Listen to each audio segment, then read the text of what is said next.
Praise the lord అండి. దేవుని వల్ల మీరందరూ క్షేమంగా ఉన్నారని ఆశిస్తున్నాను.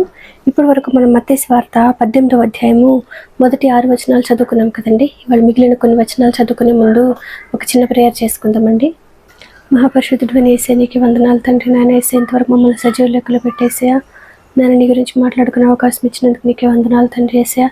ఇప్పుడు మీ గురించి మాట్లాడుకోబోతుండే ఎక్కడ ఏ తప్పు మాట్లాడకుండా యేసు నామములో నా నోటి మీ అగ్ని కంచె కావాలండును గాక ఆమేన్. యేసు నామములో మా అందరికీ నీ వాక్యాన్ని అర్థం చేసుకునే కృప కలుగును గాక ఆమేన్. యేసు నామములో అడుగుచున్నాం తండ్రి ఆమేన్. ఇప్పటి వరకు మనం తెలుసుకున్నాం కదండి, మనము చిన్నపిల్లల యొక్క విశ్వాసానికి అభ్యంతరకారకంగా ఉంటే మనకి ఎంతో పెద్ద పనిష్మెంట్ ఉంటుందని యేసయ్య చెప్పారు కదండి. ఇంకా యేసయ్య ఏమంటున్నారో మనం చూద్దామండి. మత్తయి సువార్త 18వ అధ్యాయము 7వ వచనము. అభ్యంతరముల వలన లోకమునకు శ్రమ. అభ్యంతరములు రాక తప్పవు, కానీ ఎవని వలన అభ్యంతరము వచ్చునో ఆ మనుష్యునికి శ్రమ.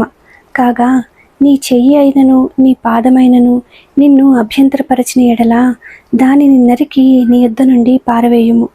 2 చేతులను 2 పాదములను కలిగి నిత్యాగ్నిలో పడవేయబడుట కంటే కుంటివాడవుగనో అంగహీనుడవుగనో జీవములో ప్రవేశించుట నీకు మేలు.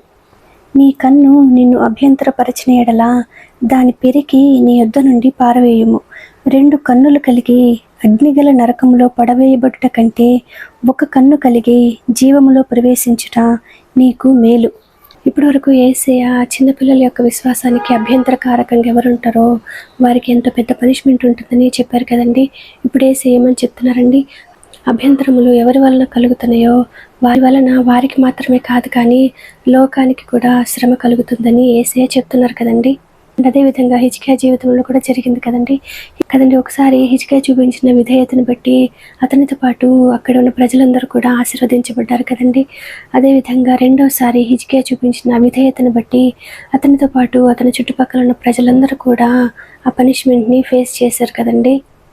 అందుకనే విశ్వాసులు నా జీవితము నా ఇష్టం అనే విధంగా ఉండకూడదు కదండి. ఎందుకంటే మన యొక్క విశ్వాస జీవితాన్ని బట్టి మనం పొందే పర్యవసానము మనం మాత్రమే కాకుండా మన చుట్టుపక్కల ఉన్న వాళ్ళు కూడా పొందుతున్నారు కదండి. కాబట్టి దీన్ని జ్ఞాపకం పెట్టుకొని మనం ఎంతో జాగ్రత్తగా ఉండాల్సిన అవసరం ఉంది కదండి. కాబట్టి యేసయ్య చెప్పిన విధంగా మనము మన యొక్క విశ్వాస జీవితాన్ని కాపాడుకొని మనతో పాటు మన చుట్టుపక్కల ఉన్న వారిని కూడా ప్రభావితం చేసే కృప యేసు నామములో మనందరికీ కలుగును గాక ఆమేన్. యేసు నామములో మనందరికీ సమాధానం కలుగును గాక ఆమేన్. ఇప్పటి వరకు మనం చదువుకున్నాము మత్తయి సువార్త 18వ అధ్యాయము 7వ వచనం నుంచి 9వ వచనం వరకు. వాక్యాన్ని అర్థం చేసుకునే కృప యేసు నామములో మనందరికీ కలుగును గాక ఆమేన్. యేసు నామములో మనందరికీ సమాధానం కలుగును గాక ఆమేన్. Praise the lord.